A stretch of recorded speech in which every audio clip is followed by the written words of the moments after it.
Hello everyone. So I got something in the mail. HKS Hypermax Type S's for the ISF.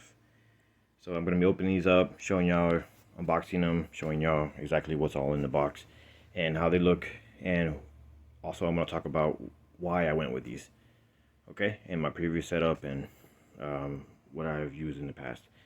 Alrighty, well, stay tuned. Okay, just remove them out of the box. Y'all ready? Here we go.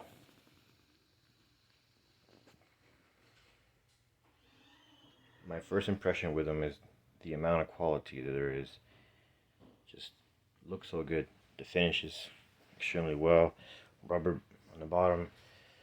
Um, there's a lot of improvements on these from the last HKS line, um, but they're just a continuous improvement. One thing I noticed too is that all of them have the adjusters. There's 4 adjusters. Each shock has an adjuster, which is really cool. Very nice. Normally, when I'm dealing with other manufacturers like KW or the Greddies, the BCs, they have one adjuster, and you just have to take them off and put them on each one. So that's one thing. But yeah. So these are it. These are the.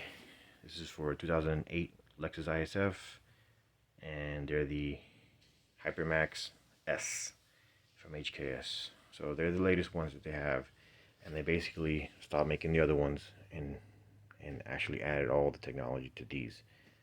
So these are very similar to the last one, which is the HKS GT4's 20 spec. The valving is very similar, but this one has been improved a little bit better on the high speed part of it. And the shock has been smoother, better materials that you use, and all the way around. This actually has the coating for if you're in a cold weather climate, so they don't rust on you or anything like that.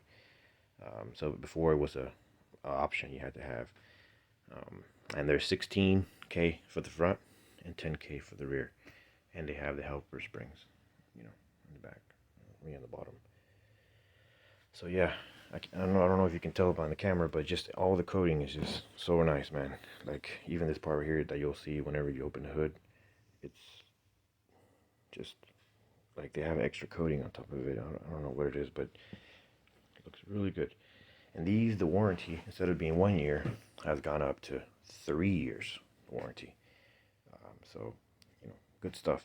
And HKS does have a representatives here in the States that can take care of that part of it. So it's in Michigan, I believe. Y'all can correct me if I'm wrong, but that's what I believe. It's so no issue with having to take them to Japan. You can do them here in the States. So you got the spanner wrenches, HKS logos on them. These little spacers, pretty cool. They're stainless steel. And what they do is they go on the rear shocks on both sides. They go there, so they make everything kind of melt. Perfect. So that's part of the kit. So your warranty information, what it is, ISF, all that good stuff. And then the instruction manual, it's in Japanese, but it's also in English. So it has English and Japanese, which is great. I was kind of worried about that.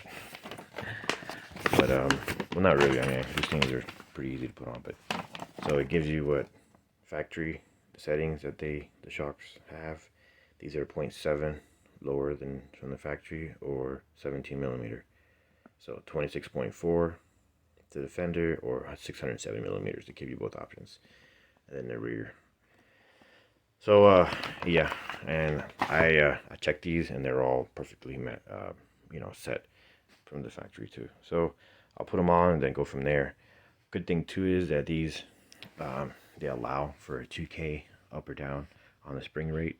Talking to HKS myself, they said we can change the springs out to a 2K spring if I want to, higher than this. So this is a 10K spring in the rear. So if I wanted to go to a 12K, in theory make it a 1612, I can do that. They promised me that I won't have to, that there's people tracking these. So I do track the car, So we'll see how they respond. And primarily what I'm looking at is the dampering and how the dampering is set up. So I have tracked the car with Greddy KWs before. They were 1510, so they were lighter in the front and 10 in the rear, and it did okay. I am faster with the 1814, but the car did fine. It was super safe. The car did good. I felt like I was more in tune with the driving when I was at the track with it. The 1814 in my car has a little bit of lightweight to it. It just felt more neutral and more flat, but I didn't feel the feedback as much as I did with the 1510. So if you ask me, I like the way that they drove the softer spring rates. I felt better. So, but that's just me. But I was faster with the 1814. So, but at my time now, I'm not really tracking the car all the time, maybe 3 times a year. So I'm okay with the softer spring rate. Just that the 1814 was just too much. At least with the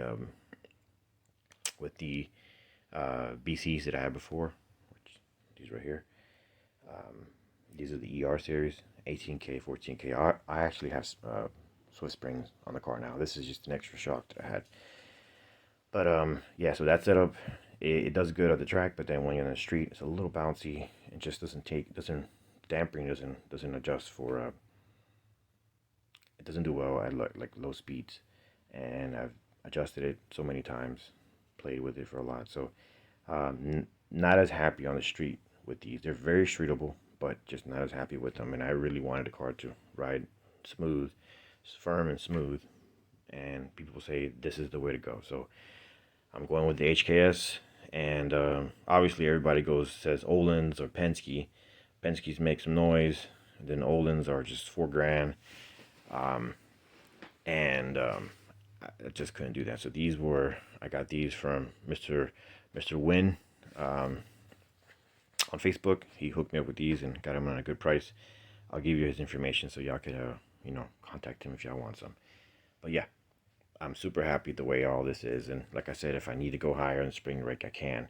The Swift springs are the same size, so I can just go with a 9-inch spring. And I can give y'all that information if y'all are wanting to do that. So in theory, you can go back to 18K on the front and up to 12K on the rear without actually superseding the dampering. So I hope that's enough information. If y'all do have any other questions, please hit me up. And I will be also doing a video about how to install these and feedback when it comes to that. One last thing too, I'm gonna measure the weight on this. I picked this up and I can just tell just right away that this is much lighter. This is the front shock and that's the front shock. My front coilover for the ISF. So I'm gonna put them on the scale and let y'all see what the difference between them. Okay. All right. Be right back. Okay, so I got them here side by side. Give y'all a look on them. Got the scale. Go ahead and turn it on. Have it on pounds and ounces. Okay, so let's start with the HKS. The BC ER series.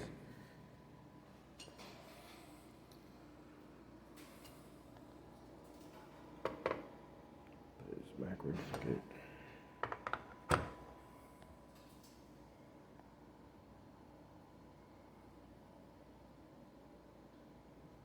So 12.57, 12.57, 12.67. So let's say 12.7. 12.7 pounds. 12 pounds, 7 ounces. All right.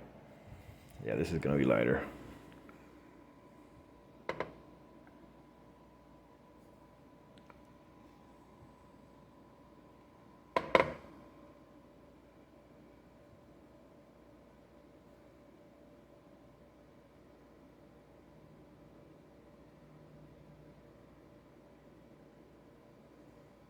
Now, obviously, these scales are not exact, but y'all can see the difference, okay? So let's just say the highest I'm seeing here is 10. So let's say 10 pounds, okay? Exactly 10 pounds. Let's just say that, which is going to be a little less than that, but 9.12, let's just say. Sheesh, this scale was all over the place. So 9.12 pounds. So 9.12, 12.5. So definitely a difference in weight. So over a pound, almost 2 pounds difference between these two in weight per side. That's 4 pounds off the car already from the front. So I'm thinking about the same in the back, maybe a little bit more because of the size of them. So let's say 6 pounds in the back plus. So we're gonna give, in theory, a whole difference of about 10 pound off if you have the BC ER series. So not too bad. Okay, guys. Well, hopefully that's enough information. If you got any other questions, just hit me up. And again, I'll be doing a video on the install process and also what do I think, and some pointers.